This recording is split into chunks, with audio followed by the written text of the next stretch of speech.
Valdez approach.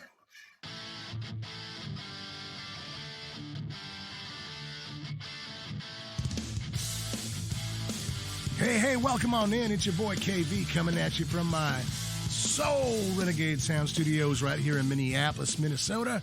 I'm welcoming you to another episode of the Ken Valdez Approach. We're going to get right on into it this week. My special guest is none other than James Fluff Harley. Now, there's a lot of you out there that are probably wondering, who in the hell is James Fluff Harley? Well, let me tell you who James Fluff Harley is. He's one of my favorite people on earth. I consider him one of my dearest friends. In fact, he's one of those guys who I believe makes the world a better place. I wish everybody had Fluff in their lives. I really do. He's also an incredible producer, an incredible mixer, an incredible engineer. He had a huge year. He and his buddy Chris Collier worked on the brand new Korn record. He also worked on the posthumous Welcome to America by Prince. And, you know, he may or may not have worked on my record this year. The guy is incredible. I also wanted to go on a little bit of a detour with you because it's not necessarily about the musicians in this episode, but rather about the guys who make the music and musicians and those records that we love sound the way they do. And Fluff is an absolute master, so I hope you enjoy it. One quick note. Please forgive me for the sound quality. I wasn't in the studio this week. Regardless, I hope you enjoy this. Check it out. My guy, what are you doing, dude? Yeah, chilling. Chilling? Are you in Bakersfield at this point? I'm still in Bakersfield. What are you doing in Bakersfield, my friend? Well, I've been working with this band by the name of Korn. So yeah. I'm up here, and we just got some new gear, some new tape machines. We're doing some rewiring and, you know, modifying the studio and shit is currently what I'm doing while they're still on the road. I think Jonathan gets back next week sometime, you know. That's awesome, man. So how did you land that gig? With the parachute. I actually, funny enough, my partner in crime, Chris Collier, hit me up. This is like right in kind of the beginning of the pandemic. Yeah. Mm-hmm. And he calls me and he's just like, hey, you know, I have a question for you. I'm like, okay. And he's like, so I've been, you know, doing some stuff with Jonathan Davis. I'm like, and you know, Chris has worked on the last two Korn records as an engineer. And I'm like, oh, he's like, yeah. And they want to, you know, take some of this time, right, because of the pandemic to, you know, write. They want to like write an EP. I'm like, okay. He's like, would you want to engineer it for me? Because, you know, their room is an old school room with tape machines and SSL and Neves and the whole, you know, whole nine yards. And he's like, it's not really my forte. You know, my forte has always been more in the box. And I'm like, sure. He's like, you know, there's some ghosts in the machine that we'll need to iron out, blah, blah, blah. So I'm like, sure, I'll come up there. Fuck it. You know, seems like a good time. Chrissy's my boy. And, you know, so I came up and I met Jonathan and we talked about some things. You know, I remember Jonathan kind of being like, well, hopefully we get 2 songs written in 2 weeks. And I'm like, okay, you know, like maybe that's the pace. I don't know. You know what I mean? Like everybody's different. In that 2 weeks, I think we crushed 7 or 8, God, which is like fucking unheard of. So, you know, at that point, we came back and wrote some more. Everything just started morphing, honestly, from writing an EP to possibly doing an EP to now we're writing an album to now we're just going to do a fucking record and like, and here we go. Harley, order a bunch of fucking analog tape and get, you know, and then I haven't left the vortex since May 2020. God, that's crazy. And the new record is slamming. Yeah, thank you. Like Jonathan is a guy who's multi-talented, you know, plays multiple things, just a super uber creative cat, right? And what I really appreciate with him in a lot of ways is he kind of reminds me of the little guy, but he way more chill than the little guy. and he really just loves the art of making records. Like this is this playground. This is where he has fun. He loves to experiment. He loves to do all this stuff. And I'm very much the same way. Like it doesn't matter to me. He threw out the wackest idea. I'm like, let's get at it. We just started making it. And we did a lot of it was on analog because Jonathan's a guy, he doesn't like to make the same record twice. He's just like, well, we already made that fucking record. And this record, he wanted to a lot of analog. And I don't know if it's because I came into the fold. I don't really know what that trigger was, but like even the Studer machine wasn't even rolled in until after I was up here. And they're like, well, maybe you should fucking roll this in again, and it's like all of a sudden we're talking, So maybe it's just me being around and him knowing that I, make records like that, or have made records like that in the past, a lot of records. But yeah, I mean, we did a lot of analog, and it was kind of a time-consuming process of sorts. I mean, tape's very expensive, and it took a lot of tape, and there's a lot of budgets out there. Like in indie budgets that I mean, that's literally like what we spent on tape, right? So oh my god, the term, and we had it written on the board tape on the console, it was just violent and ugly. That's the only thing Chrissy and I, it's like everything we do, it just needs to be violent and ugly. Nice, right? Because we're just like, we want it to sound homage, if you will, of Follow the Leader issues, Untouchables. Okay, right? Like throw it back. That's basically how we made it with all the analog. Like we only fixed shit that needed to get fixed. Like we didn't like record Ray on tape, dump him into fucking Pro Tools, and then grid him, right? And a lot of it would be spot editing. We wouldn't like throw any, like Ray's not onto a grid at all. We used our fucking ears, right? So, but that was kind of the thing. So it was, to fast forward, when the first single came out, it was very, it was interesting to be like on these forums like Reddit and shit, and everybody's like, they caught up on that vibe because they're like, oh, it's like Follow the Leader issues, Untouchables. You know what I mean? Which I'm like, right, fuck yeah. Then we did what we wanted to do, right? Exactly. So, but yeah, the making of the record, it was kind of time consuming in the way of just how analog works, and we would do things and then we dump it to tape, and then that then it'd have to get phase locked to the computer, and then we dump shit back, even like Jonathan's vocals, he'd have fucking 40 tracks of vocals, and then that'd all get dumped to tape. Unbelievable. And then 2 tracks at a time you'd get re-ingested back in the computer through his mastering converters. Like it's the I just love Jonathan because he's just, like we're shooting out new master clocks, like the new Lavery against the atomic clock. It just, we're on such a scrutiny level of like, it's insane. But, we're both kind of nerds that way. So, so yeah, that was great. I definitely got my audio test kitchen on, right, in the middle of the Korn record, right? So, but yeah, it's cool. But I think the biggest difference that people hear is just the amount of analog tape. That's awesome. Because there's a thing. There's definitely a character to it, right? Absolutely. Oh yeah. So yeah, just a lot of vintage stuff. It's awesome to hear you talk about this, with the passion and the fervor that you have, because, I've known you for quite a while and you've always had that. What I'm really wanting to go after, man, is that passion of yours, your philosophies, your fluffisms, things like that, things that set you apart. What makes you you as opposed to other engineers or producers or whatever? Who are you, Fluff? Who are you? Yeah, I don't know. I'm a guy that meditates a lot, No,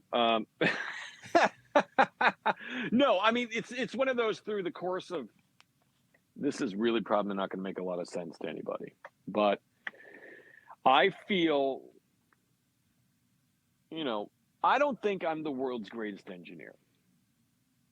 And maybe I am. I don't know. It seems so fucking weird for me. Like, I don't know. Like, I don't even like, when I have friends that can contest to this, like they'll give me compliments and I'm just like, ugh.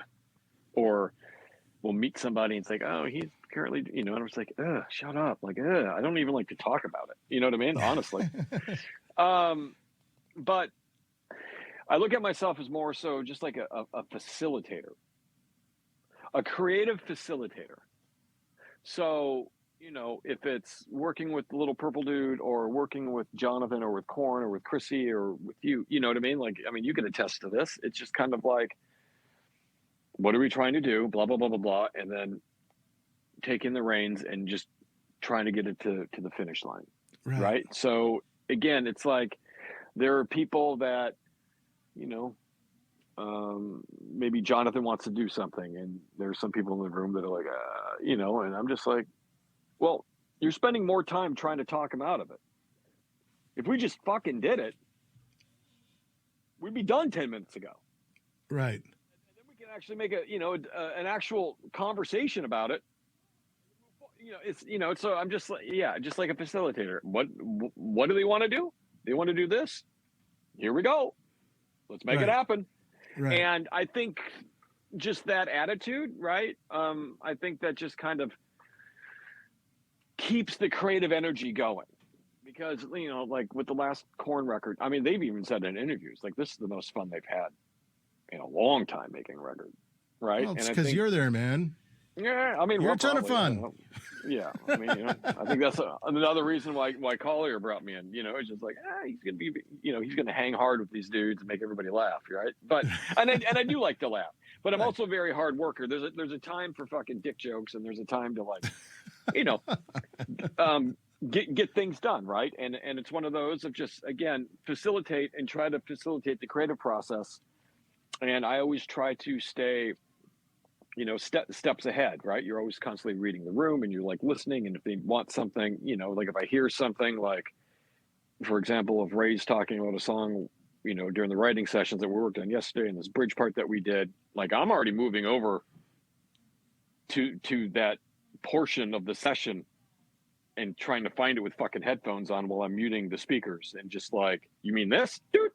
And you know what I mean? It's like that shit that keeps it flowing. Keeps them in their fucking, it keeps it going. It keeps them in their zone, right? So I tend, I think any dum can get a kick drum sound, So there you go. I think where I really excel is like, I'm just a facilitator. I mean, I think I'm a pretty good engineer too, right? But I just think that like, that's where I have it on a lot of people. I hear you. Ability to facilitate and what my interpretation of what that means is. Right. So, and I mean, I think that's one of the things why the little dude liked me. Sure. Well, I mean, I kept him going like, fuck, dude, I had him going for months without having technical problems or any type of stoppage or whatever. Right. I mean, even Rick, who was his P at the time, was out there just like, dude, we've never gone this long yet, So like I had him like rolling. Right. So and again, but it was just like, I'm the guy, I just facilitate and I don't make it about me. And, Chrissy and Jonathan and all those guys can attest to that too. It's like, I don't like, I'm not trying to get, my name's plastered everywhere. Sure. Where there are people out there that quite frankly aren't that good, that are really good on marketing themselves. Right. Where I'm kind of the opposite. And Chrissy is the same way. That's why I think a lot of Chrissy and I work well together, other than we're kind of like the yin to the yang. I cover his weaknesses and he covers my weakness. It's like, I mean, we're definitely like a puzzle piece together, which is great, but we have the same kind of philosophies. Like a lot of the marketing type stuff, honestly, we just don't care about. We're just two dudes that will keep our fucking heads down and be creative and just let the outcome do all the talking, because there are definitely people out there that will just talk. And you're like, oh God, whatever. And it's not saying that they don't have talent and they don't have a place. Right. So, I mean, don't get me wrong, but there's some out there where you're like, man, you're doing a lot of interviews for not doing shit. Right. What I love about you, man, is the fact that you've worked with so many people, so many different genres, and you're able to speak that language, and you are able to be not just a facilitator, because I mean I understand where you're going with that, and I can say sure, absolutely, yeah. I think that's one of his strengths. That's great. But dude, you're also a creative, and this is something that a lot of you guys may or may not know. At this point in time, I have this new record out called Saints and Sinners. One of the most cool things was during the making of this Korn record that we're talking about, Fluff was working with me on mine during that time, and it's amazing to me because That's right, baby boy. Not only is it like, are you doing this amazing record with Korn, but man, you and I are having these really fulfilling conversations about, about my stuff, about my work, about what you're hearing, about what I'm hearing. And that creative process was one of the most fun times I've ever had, quote unquote, in the studio. Because we were doing this, via mail. But It felt like I was right there with you, man. And I loved that communication. It made me realize full on, that you are a creative. So, yeah, I'd love to kind of dig into that a little bit more, if you will. Well, I just think that, again, some of it was just me facilitating. But, to me, engineering and production are so different hats that need to be worn, on a production side, I guess I just feel like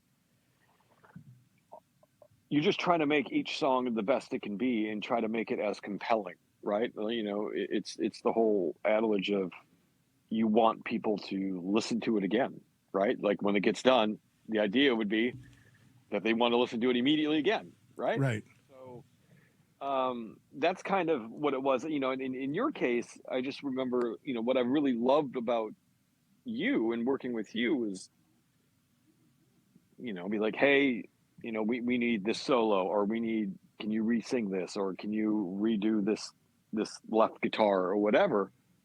You do it. Like, some people. Again, but you come I feel like you come from more like an old school like approach, and it's the approach that I'm really into because, there are people out there that will play a guitar track and then they'll fucking time it, and then they're just like, and then they're flying parts around and try to make it fucking perfect, and by the time you get done with it, you're like, this is so lackluster that ugh. Like with you, it's like, hey, I need this, and also to get another track in like fucking 20 minutes, and and it's like. It might not be perfect, and maybe there's a couple spots in there that I need to nudge around or whatever, but the emotion and the grease and the character and the vibe of what needs to happen is all there. Right? You're like, there's a reason why the record feels the way it does, and it's because, you and Tucker and how you guys push and pull around each other. Right. To be honest with you. Thanks. And that type of synergy and what that means as a connection, emotionally to like listeners, right? So again, like on an engineering side, it's a whole different hat. I'm just trying to facilitate and keep the process going, and Chris and I have a really good relationship to where if I'm really hearing something, because I don't overstep boundaries, right? I'm like that guy, like I stay in my own fucking lane, right? But if there is something that I'm hearing, and there was a couple times on the last record where I'd pull him aside and I'd run it by him, and he'd, and then he'd, and he'd get on the talk back, and then he would explain it, right? Right. And then he'd get the band to do it, or Ray to do it, or whatever the case may be, but it's something where, we work so well together because it's just like, that's your role, bro. Like you tell me how you want it to kind of be or what we're trying to go for, and then I will, I'll stay in my lane working on that, and it's just like a team, right? Like we don't need two fucking producer guys in here, and I'm totally happy. Like it's like, fuck, dude, you do that. I'll worry about this and fucking dumb analog tape and splicing shit. And fucking, you know what I mean? Like. because Chrissy just doesn't give two shits about that shit, It's like, I'm like, you want me to show you this? Nah, I'm like, there you go. Well, their own, you know what I mean? So, there are people out there. They're like, I don't know. It's hard to explain. There are people that I feel like there's a real type of connection and synergy in the studio, and everything just clicks, and the energy just feels great. Like you and I have that. Yes. Chrissy and I have that. I have that with Korn. It's just like, and then there are times where for nothing, where you're like, man, this ain't.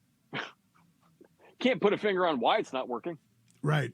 But it's like, mayonnaise and peanut butter. You're like, oof, this ain't good. Yeah.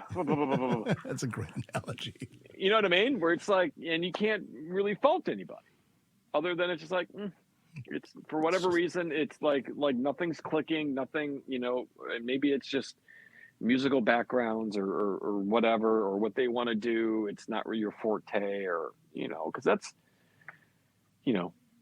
that could always be difficult. The challenges are good because it forces you to think out of the box. And I think there's a lot of benefit when you get forced to think out of the box. But then there are times where you're like, the type of record you want to make is not even close to what I do.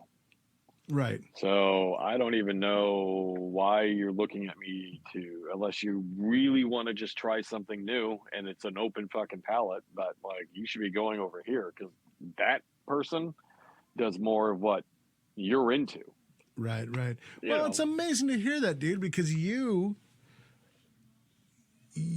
are quite versatile, and maybe that's like how you came up, right? I mean, maybe for those that may or may not know, Fluff came up under Tom Tucker, amazing, legendary producer who is just the man. And very much missed. And, good old Tom Tucker, man, he worked on so many different styles of records. Is that how you became, opened your ears enough or became versatile within, production and engineering? I mean, I'd say it probably had something to do with it, even if I was unaware of it at the time. Sure. When you're working on a singer-songwriter or something from like Greg Brown or Bill Ramsey or Lucinda Williams or something like that, to the Japanese, Yumi, or, to Morris, it's just like, it's all over the place to you. You know what I mean? Like, that's how I first met you, is through Tucker. Right. So, it's like, he had tons of different things. He had a pretty big bag of knowledge within these different musical styles, as far as like, well, we're doing this R&B, well, this is what this needs to be like. Boom. It's like, oh, we're doing blues rock, that's what you know what I mean? Like, he's like, he knew those bags, right? So I mean, I think some of that probably had to do with it. Again, not necessarily realizing it at the time, right? I mean, when you're in the middle of it, you don't really realize what's becoming an influence or not. I mean, I always knew what I listened to back in the day, which was a lot more of the rock stuff, but I think through that and through the Petersons and the Cubbies and Tuckers, I think they opened my ear to start listening to other shit, for sure. Right. I mean, some of my favorite records are actually hip hop. Snoop Dogg, baby boy. There you go. Go. Briefly go into, I'd call it almost like your timeline, with who you've kind of worked with, who stood out a little bit more for you. Because, dude, I'm just going to throw this out here too. You had a killer year this last year. You had a killer year. I mean, you got a new Korn record out, and all of a sudden, although posthumous, Welcome to America came out, Prince. And you were on that. You did that. Yep. That was you. So it's like, Well, I worked on some of it. Yeah.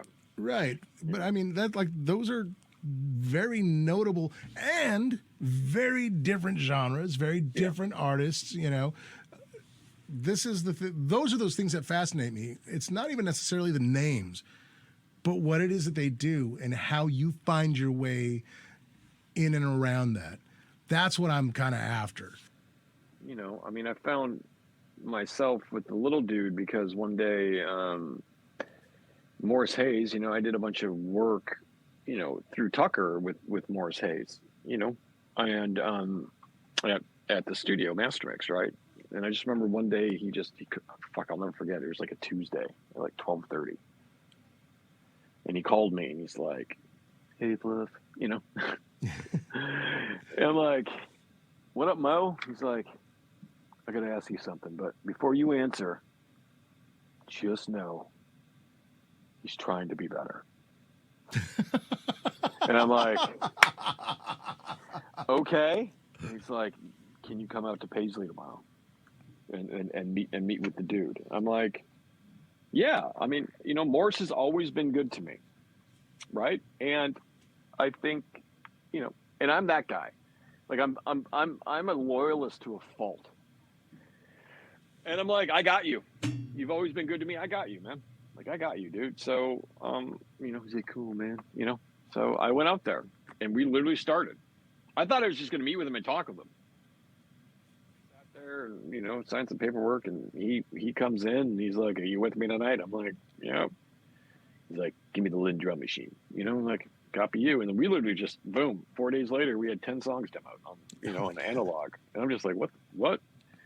This is going to be the record. You know, I'm like, "Oh shit, we're making a record." What? You know, like, you know what I mean? Like, I'm like, I thought I was coming out there to meet with them to see what's up, you know, like some type of interview process. And they were just like, "Can you be back here tomorrow?" "Yeah, sure." You know, it's like 4 days later, it's all demoed, you know, and just like, you know, "This is going to be the record. Starts tomorrow." I'm like, "Well, I guess I'm doing a Prince record." That's literally how it landed. Oh my God. I remember being like, "Well, time for him now." You know, but yeah, I mean, I really contribute that gig to Morris. You know, I mean, Morris, first of all, I think he's just one of the most amazing human beings. In his musical talent is, you know, just amazing. Like, he's just, yeah, I mean, he's what we call crazy good. Yeah. Yes, he is. And he's just a cool cat, man. And he's one of those dudes that you just kind of, again, you want to be around, and he's just a good dude. And he just at least for me, he just kind of inspires me to be a better dude than what I was yesterday, which, you know, quite frankly, everybody should just try to be better than what they were yesterday. Agreed. Not to get in the spiritual shit. But, so yeah, you know, that's kind of how I got it. And again, I think I got it because I think he just saw me with Tucker and how I worked with him, and, you know, the amount of effort and just on top of it I was with Tucker. I think, you know, when Morris would come down to the studio and we'd be mixing stuff, I think, you know, I think he just saw that. I think he just recognized that, just like, this dude can hang probably with the dude. You know what I mean? Right. And again, comes back to just being able to facilitate. That's amazing. Facilitated the shit out of that gig, you know? Right. Yeah, I mean, you know what I mean? No, so, I do. and you know, and I, you know, I mean, again, there's multiple times I've hit up Mo and just been like, "Dude, I owe you a lot," you know? And I still feel that way, legitimately. Just like, he could call me tomorrow and be like, "I need this," and I would fucking, there's not a lot of people I would drop everything for, but he's one of them, where he's like, "I got you," you know? So, yeah. So basically that happened, right? And then, you know, I had some things happen in my world, and some deaths, right? And then the little guy kind of died as well, obviously. Everybody knows that, right? That's not new fucking news. So then I ended up moving to Arizona with my wife, and at that point, my wife ended up moving to Tokyo to take care of her mom and be with her parents. And so I basically did nothing other than take a year off and fucking meditate, you know, by a fucking bodhi tree. And from there, you know, I was talking with another good friend of mine who's actually a Minneapolis cat, Alex Owana. Sure. And that was kind of the beginning stages of Audio Test Kitchen. And we were starting to brainstorm and stuff. And then I ended up, after my year sabbatical, I ended up moving to LA. And to be honest with you, I was pretty much almost out of the music making business. Wow. I was in, with Kelly dying and, and P dying, 6 months after her, I was just kind of in this weird,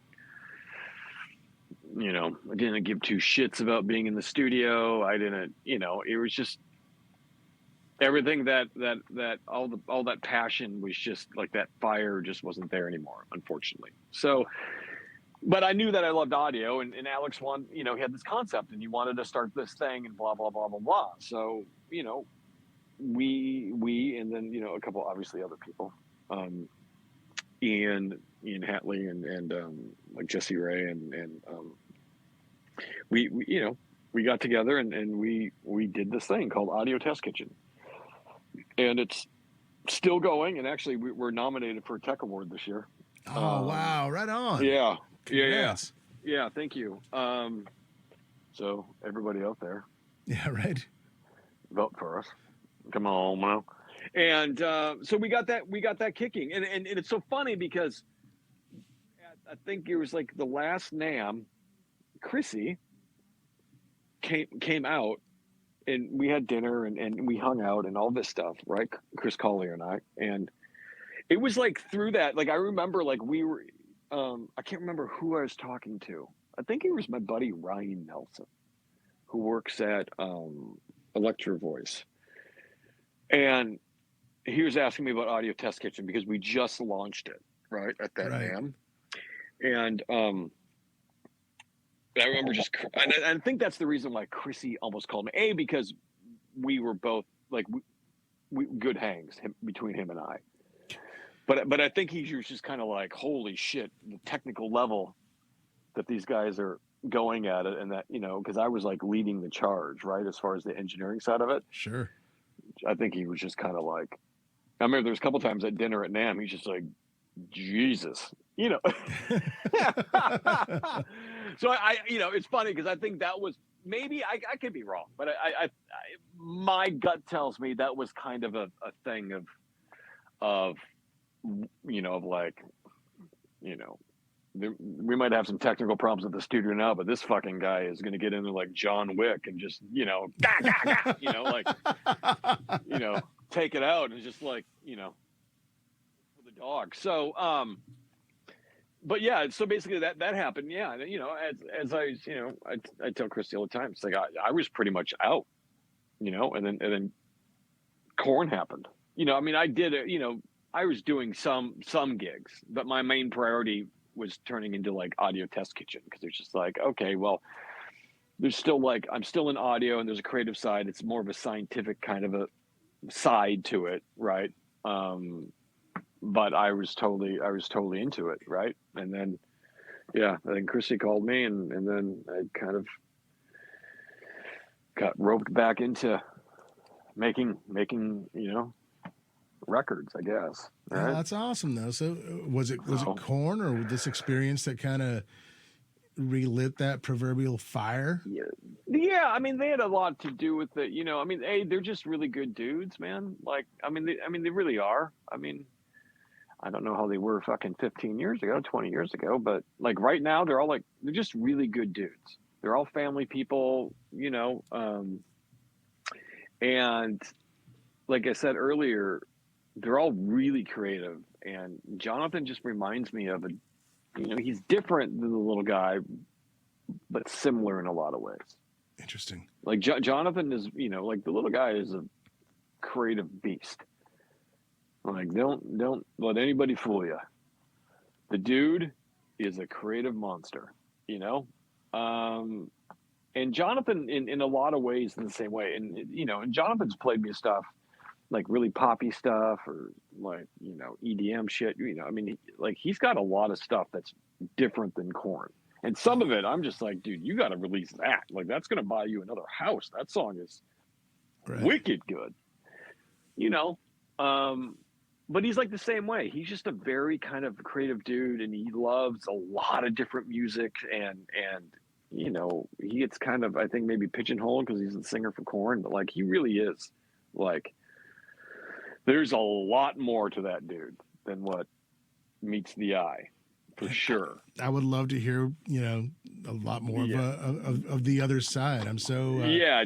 I mean, I can't really talk about it, right? But like, you know, we've been talking about some possible other stuff that's just going to be like, well, that's never been done before, you know? Nice. Wow. You know what I mean? And Sure.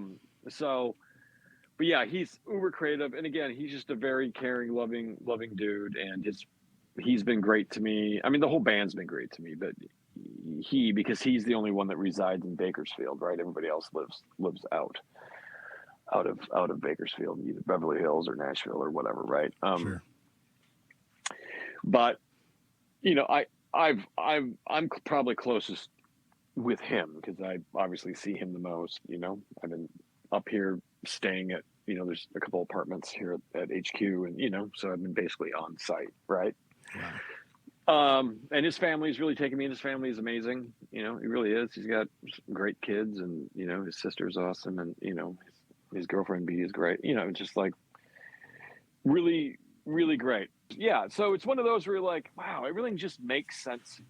You know what I mean? And I could just do what I do. Right. And I can geek out how I want to geek out. And it's not like, you know what I mean? It's, you know, it's one of those that I think us crossing paths was very serendipitous, because what he likes and what I do really align. That's awesome. That's awesome. So, and that makes me want to meet him because I feel the same way about you. So yeah. He's great. That's awesome, man. That's awesome. And that's all because of fucking Collier, Chris Collier. You son of a bitch, you. No, I'm just joking. Chris is my bro. Is my bro. But in all honesty, it is true, because, you know, there'll probably be, you know, to give Chris credit where credit's due, there were probably a lot of dudes that would just be like, I'm just going to do it on myself. Because Chris is a really good engineer too, you know?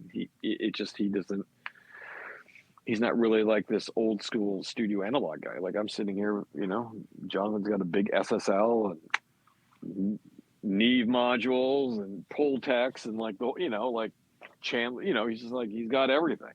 Right.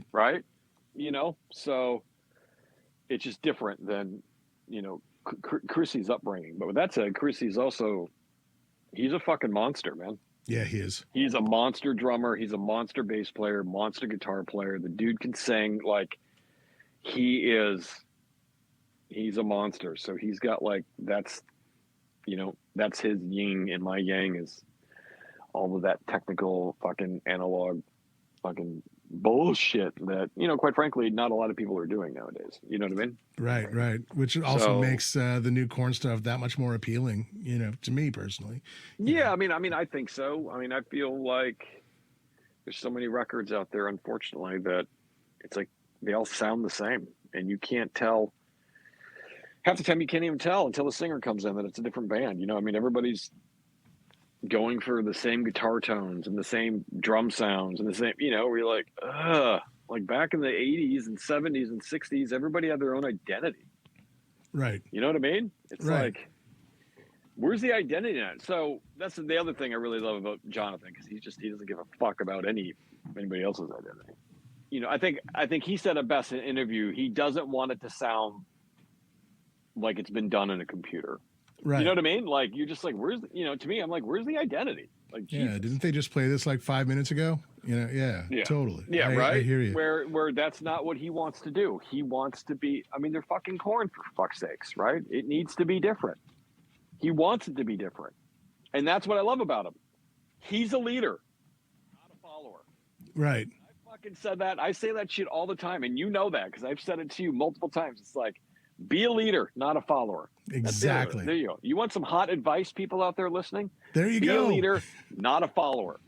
That's the best advice I could give any artist. Do you. Figure out what that is and do that. That's all the Prince did. That's all the Korn does. Yeah. This is how they want the song to feel. This is how, you know what I mean? It's like a combination of 5 dudes, and this is, you know, they make their music. That's what makes it Korn. Exactly. It's those personalities. So we're not second guessing anything or trying to do anything, right? So when you are approaching something on a production level, when you are producing somebody and you have that mentality, you have that vision, you have that advice of do you, be you. Yeah. How do you get that across to your artists when you're recording? I mean, I think every artist is different, right? I mean, I think some of it is just, you might come across a certain section or a certain piece within the song and, either it's not working for you, being for me, right? And then I will spark the conversation about it and try to figure out what are they trying to say? What are they trying to get it to portray? You know what I mean? And, and trying to get some insight. And then, you just try to help them get it there. Like, I mean, I feel like and again, there's gonna be a lot of people now that are 100% going to not agree with this. But I feel like, the producer's job, the engineer's job, the mixer's job be to not be heard or seen. Right? Like technically, if you take a band, let's say Fleetwood Mac, right? On one side, you have Fleetwood Mac, and they have a great song. You should be able to do everything that you need to do to accentuate and to make that song really come alive. And then that should be different than if you're working with a band like Iron Maiden. Although all you're doing is you're just doing the same process, but it's like there's so many people out there, again, what we were just talking about, we were like, oh, well, you could tell with this producer because every one of their records sounds the same. Right. You know what I mean? And I go like, how the hell does Fleetwood Mac sound like Iron Maiden? Like, they shouldn't. Ken Valdez should sound nothing any Wayne Shepherd. Ken Valdez is Ken Valdez, man. We need to figure out what Ken Valdez is and make Ken Valdez Ken Valdez. Done. Right? You know what I mean? It's like You listen to Ken Valdez. I mean, in my own opinion, I don't hear me. There's nothing of Ken Valdez that sounds like Korn or Prince. I think that's another thing about me. Is like I don't think I've ever made the same record twice, and I've tried. That's amazing. There's a part of me that goes, guys that can do that, fuck. And I've tried and I've failed. I'm like, I don't know how they do it, man. In all honesty, like I don't get that process, man. And kudos to them. There's part of me that goes kudos. Part of me goes the other side of that is like, I mean, are you really doing it service? Because could it be more if you took yourself and your stamp out of the equation? Right. Could it be? I don't know. I mean, I guess that's up for the ear of the beholder, right? But I don't know. That's just my own 2 cents. I mean, can you imagine if the Beatles sounded just like the Stones? Right. Exactly. I mean, because that's the world we live in right now.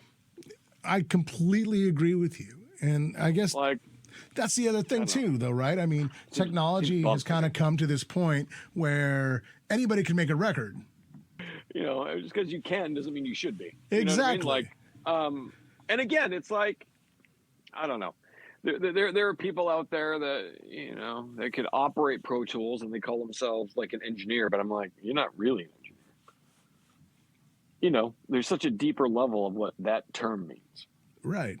And this is what I was talking about. This is that artistry that I was talking about. Because it does. It goes so much deeper. And you are an artist, my friend. Make no mistake about it. Thank you. Facilitator, cool. Yeah.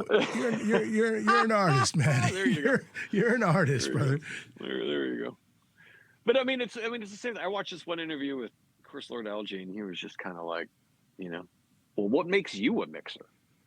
I'm spending my whole career to get, you know what I mean? And it's just like, what? Just because you can mix something in Pro Tools that and it's just like, I mean, I think there are people out. I mean, again, it's that weird, like, they've opened the floodgates so people have that outlet, and I think some of those people should be heard. Yes. There's a lot of people that shouldn't be heard, and there's a lot of people that aren't doing their homework. There's a lot of people that don't know on an engineering level why something is the way it is, or You know what I mean? Like phase, or what makes this compressor sound this way compared to, Right. they're just like, oh, I'll just stick a gazillion plugins on it until it's doing something I like. Right? You're like, well, that's not okay. Well, now you're just fishing. Yeah, So no, perfect. exactly. So I mean, But ultimately it's but hey, who am I to judge how somebody can be creative? That's sure. not my place either, right? But Sure. I mean, we all just started different somewhere. backgrounds, I I guess. get Yeah, that. Like, but at the same time, there's a case to be made for people that actually, put the work in, put the time in, put that dedication, pay the yeah, dues, if you will, yeah. and And most learn. people don't want to pay their dues Yeah. nowadays. Most people want to get right into the hot seat, and it's like, dude. Same with music, man. Like same with Yeah, being an artist. It's one of those things where they don't hone their craft. They don't take the time to work on that craft. A lot of what yeah, it's so interesting to hear that because I've had this conversation constantly about the fact that we live in a world of instant gratification.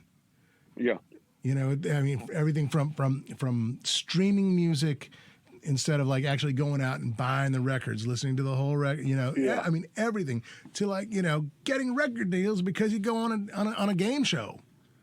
yeah. You know what I'm It's saying? like, This is how you become a success. Is you go on a game show and you win it, or that it blows my mind. And it's it's just so weird where you're like, why are you famous? it goes hand in hand with what you're saying too. So it's not just Yeah, on the musical, the actual musical side, but in the production and engineering side as well. You put that time in, you hone your craft. I mean, 100%. And again, it's like, just keep them in the zone, man. I mean, it's just so. There are people out there, and I've seen this, and I'm definitely guilty of it. Way back in the day, of curbing people's creativity because of something I wanted to try to achieve sonically. Being, while you're getting drum tones or guitar tones, and what I've learned, and here's another great piece of advice, but what I've learned through the course of my time is, you're better off throwing up and getting drum tones in 20 minutes to get a drummer that's feeling it, to get that performance, than to curb him and spend 4 hours getting drum tones. You know what I Right, mean? It's just right. like, if whatever it takes to get the artist comfortable, to keep them in that zone, because then they're going to perform better, they're going to play better, and it's going to sound better. There it is. Bam. So stop making it about you and make it about them, because we're here to facilitate them. There you go. Yeah. James Harley, School of fucking Engineering. Very easy. Well, I know that we're kind of coming down to the bitter end of this whole thing, but I wanted to kind of ask you, we'll get into this a little bit. What are some of your favorite, records sonically or production wise, sound wise? Some of my favorite? Yeah. Oh man, I kind of go all over the place. Yeah, it doesn't like even have to be musically, but just what was captured, like what got your attention, aside from the music, of course. But that you got to start somewhere. Well, I'm a guy that, like, I tend to like buy records from people that I like. So I'm a huge like Randy Staub fan. I think he did this Motley Crue record, the self-titled, when they had the other singer, John Corabi. Uh-huh. That is just so good on a sonic level, right? You're just like, God damn. Like, listen to those drums, listen to those guitars, like, Jesus. I love that. I love, like, Michael Jackson's Dangerous. Fuck. Bruce Swedien. So good. Like, so it's like I listen to things for different reasons, unfortunately. That's kind of the downfall. It's hard, the records I used to love when I was growing up, now I listen to them and all I hear is the faults. Right. And I mean, that sucks. But, they're definitely, I mean, a bunch. Like, I just, it depends on what kind of mood I am. I mean, honestly, I listen to a lot of like nature sounds. I listen to a lot of meditation music. Like, monks chanting, and I listen to a lot of that. But when I want to get my jam on, it depends. But there's just a bunch of like the thing I've been really into right now, and it's a record from I think like 2001 that this producer dude Don Gilmore did with I think Andy Wallace mixed it. It's called Trust Company, and there's just something about it, like the guitars, and I don't know. But I fucking, every time I'm getting ready to walk, I just crank that. And I'm just like, I also listen to Bette Midler. So if you guys want a little insight of how I get my fucking jam on, literally the first thing I listen to when I start my walk is Bette Midler, Wind Beneath My Wings. True story. Are you serious? Or are you just saying 100%. Wow. And I listen to that. By the time I'm starting to get to the end of it, I'm usually in a really pissed place because I just force myself to listen to that fucking piece of garbage song.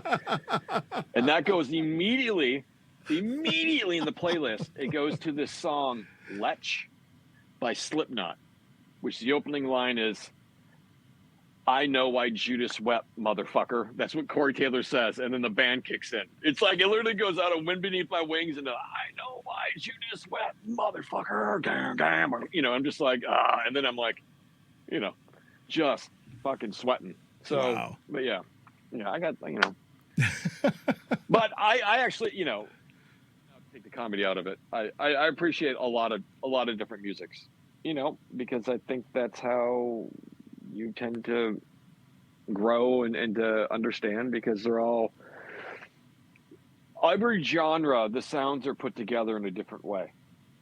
Right. And that's, again, a thing that Tucker is really great at, because he could put together the sounds in R&B or hip hop or rap or blues or rock or pop. You know what I mean? Oh, yeah. Every genre, the sounds get put together in kind of a different way. So, you could always learn, and I'm always constantly learning, for sure. But you could always learn from different things, and different. I do have to say, the one thing I don't really like to listen to is polka music, and there's a lot of country out there that I'm not necessarily a fan of. But there's some country out there that I like. I like kind of old school stuff. I love like Johnny Cash and sure. like that type of stuff, But yeah, I don't know. That's kind of my thing, right? And if you guys have a chance, check out this band from Illinois called Allborn. Chrisley and I have been working with, because those guys, they slay. Awesome. Allborn. Yeah. I'll totally do that. But, yeah. All right, here's another one for you, man. What record do you wish you produced? Oh, what record do I wish I produced? Yeah. Wow. I mean, honestly, I'd have to say Michael Jackson's Dangerous. Wow, really? Michael Jackson. Is there something that you would do different on there, or is it just try your hand at it, or just the songs? No, or what? it's just one of those, like, I think it's just done so well. I think the production is done so well, and I think Teddy Riley and Bruce Springsteen just crushed. And it's so funny because, like, Michael Jackson not necessarily like my favorite artist of all time is Queen, right? Right. But that record, even to like today, I'm just like, damn. It's like, I have the same feeling when it comes to like Snoop Dogg's Doggy Style. I can still put that on and be like, this shit sounds so good. Right. Day standards. I believe, I could be wrong, but I believe that was all done old school on analog, and you know what I mean? Like, but yeah, Michael Jackson's Dangerous, because I mean, I'm a huge Bruce Springsteen fan, and I just think that record still sounds amazing, and just the ear candy and just the things that, they have, like, they put like light fixtures vibrating in I think it's song 2. Oh, where whoa. like I think it hits in the pre-chorus, and like and it's just one of those where you swear to God, when you crank it in your car, it's your car that's rattling. It's like that type of shit where you're going like, this shit is so deep. That shit in there to like fucking trick the brain of like the shit's fucking shaking. Oh man, it's wow. like, you know what I mean? Where I go like, man, that shit is like next level. I mean, Michael is like amazing, and like Adam Krinsky and I, were able to meet Bruce Swedien, you know. Wow. And I just remember him saying that, like, Michael never sang flat or sharp. And if he needed to punch something in, he would just do a whole nother take of the whole song. Oh, like, my gosh. Wow. You know, yeah, Bruce was talking about it. He's just like, you know, like Billie Jean. I think the story is Billie Jean. And he did like 99 takes and they were comping, you know. And I think here's Quincy that came in and was just like, well, let me hear what you got. And they like listened to what they had. And he's like, all right, play me take 2. And they played down take 2 as the entirety. And that's the one we're using. That's amazing. That's amazing. Yeah. Man. Yeah. I'm almost sure it's Billie Jean, but yeah, it's just that type of stuff where you're going like, that's the talent. And that's the other thing I feel like people lose sight of is like the talent happens. I mean, you can't see me right now, but I'm pointing into the fucking performance area of the studio. Right. That's where the talent happens, man. The talent is not necessarily happening in the control room. Like that's where we're capturing that. Like and I think that's been lost, you know, because a lot of it now it's the talent in the control room. Wow. You know, and again, I think that's what separates the men from the boys, the women from the girls. And, you know, when you find a real band that has that, or an artist, I should say, that's got that type of synergy, record making has become somewhat easier because you're not trying to create that identity. That identity is already there. You're just trying to capture it without fucking it up. Yeah, that's awesome. That's awesome. These are the fluffisms that I love, man. Right? Yes, you know, yes, absolutely. Yeah. All right, here's one more. I got to stay out of the way. You know. Yeah, here's one more for you. Who would you like to produce? Any artist. Let's do it. We'll go there. We'll go one living, one dead. Let's go 2 artists then. That would be Queen. Sure. Hands down. Queen. For the dead artist. For the living artist, who would I love to like work with right now? That I'm currently not working with? Yeah. Actually, you know, I think. I have 2. Can I say 2? Yeah. I really like Pink. Wow. Okay. Cool. Sure. I just think that she's great. Right. I think Pink is just great. Actually, I got 3. All different genres though. So one would be Pink. One would be Eminem. Wow. Okay. Because I'm a huge Eminem fan. Yeah. And I don't know if it's because it's Eminem or if it's just because I'm just a huge fan of Dre. There you go. Right. But I do enjoy the majority of his body of work. And then the other artist, it's a rock. And I mean, I would just love, and it's never going to happen, but I would just love to work with Iron Maiden. Dude, yes. Like, I mean, dude, work with Bruce. Oh, fucking kidding me right now. But those would be the 3. That's but awesome. I don't know if those will ever happen. I'm totally happy to be working with Jonathan Davis and the boys. Yeah, there you go. Right, because they are uber creative and it's really magical. Chances are those guys would probably want to work with Iron Maiden too. So yeah, well, I mean, probably right. It's Iron Maiden. You know what I mean? So exactly, dude. Yeah. All right. So before we go, I have one request. Yeah, you have the coolest of the cool. Give me a Prince story. I know that you keep some for yourself, but one that you'd like to share. Did I ever tell you the time where he was constantly making me cookies? Did I ever tell you that story? No. So we were working one night. I mean, it was just, sorry. It was just no. I mean, it was. He had a really good sense of humor, right? I mean, you really had to be on your A game with him. Right. And, you know, there's a lot of pressure I put on myself that wasn't necessarily coming from him as well. But one time he left and he comes back in and it's probably like 2:00 in the morning. Right. And I'm just exhausted and I'm sitting there just doing my thing. And he walks up, you know, and he's not really a big guy. I don't think people realize what that means, I guess is the nicest way of putting it. But he comes up behind me and he's like right in my ear. And you can't hear him walking around because he's quiet like a mouse, right? And he's just right there. And he just gets down into my ear. He's like, would you like some cookies? And I'm like, kind of startled, like, what's that? And I look over and he's like right there. I'm just like, what's that? He's like, would you like some cookies? I'm like, sure, I'd love some cookies. It's like 2:30 in the morning. Fuck it. Yeah, cookies. 100%. Yeah, I'd love some. Thank you. He's like, cool. And like, walks out. I continue doing what I'm doing, and it's just like time's going by, and I'm just like, oh, well, whatever. You know what I mean? Because there are times where there's a lot of times where I'd be like, what the hell? But then all of a sudden I got this knock, and I remember turning around, and I'm like, on the far side of Studio A compared to where the door entrance is. I turned around, and there is Bria, who I've never met yet. At the time was like his girl, right?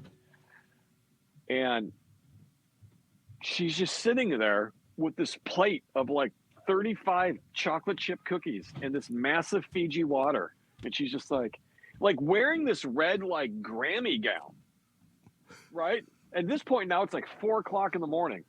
And she's like, he said that he wanted some cookies. I'm just staring at her like, who are you? Like, what? Like, what is happening right now? She comes in and she sets them on the console and gives me the water. Here you go. I'm like, thank you. Right. And she leaves. I'm like, what is happening? I can take a bite of cookie, and I'm just like, these are good cookies. Right. So I'm just like, I'm eating the cookie, and all of a sudden he shows back up. I don't even notice him. He's just like behind me. And all of a sudden I see this hand. Grab a cookie. Takes a little bite, and he's like, pretty good, And I'm just sitting there just like, man, I gotta go home. I mean, I'm fucking tripping right now. Like, what is happening? Fucking little man just made me fucking cookies, and like, who's this chick in the gown, and like, what? And like, what? I was just like, this was too much, man. I need to get sleep. Yeah. So yeah, he used to make me cookies. I love it, man. I love it. Yeah. Oh my God, yeah. dude, you are one of my favorite people on earth, and I love you. Man. Well, I think the same way of you, my brother. Thank you, man. 100%. Yeah. The future is golden, my friend. Oh, absolutely. And yeah, your future's golden right now too, man. You're kicking so much ass, dude. I'm so proud of you. I'm so damn proud of you. Hey, well, another one in the books. Yeah, I want to thank my special guest this week, Mr. James Fluff Harley, one of my dearest friends, one of my favorite people. He's one of the good guys in the production, engineering, and mixing world, and man, he's just a righteous soul. I hope that you guys enjoyed going on this little bit of a detour with me, because it wasn't necessarily about the musicians, but rather about the guys that make the musicians and these records that we love sound so good, right? And, of course, this guy in particular, with his stories with Korn. If you haven't checked out the new Korn record, you should. And Prince. And then there's the outlooks and philosophies and the Fluffisms. Man, they're inspiring, and they'll stick with you. And he's a character, man. And I wish that there was a lot more Fluff in the world. Yeah, I think it'd be a much better place. So thank you, Fluff, for being on the show. If you do like this show and you want to hear more guests like Fluff, please check this out. You can lend your support by going to my Venmo. My handle is @KenValdez, and any little bit helps, but it definitely keeps the wheels on this bus moving forward, keeps the show going strong, and keeps getting guests like Fluff on the air for you to enjoy. Also, go to my website, www.kenvaldez.com. There you can find more information about my music, about this podcast. You can also find me on my socials there. There's links there. Facebook, Instagram, Twitter, all that good stuff. So find me there, and I guess until next time, right? Be good to each other. Take care of one another. Bye-bye.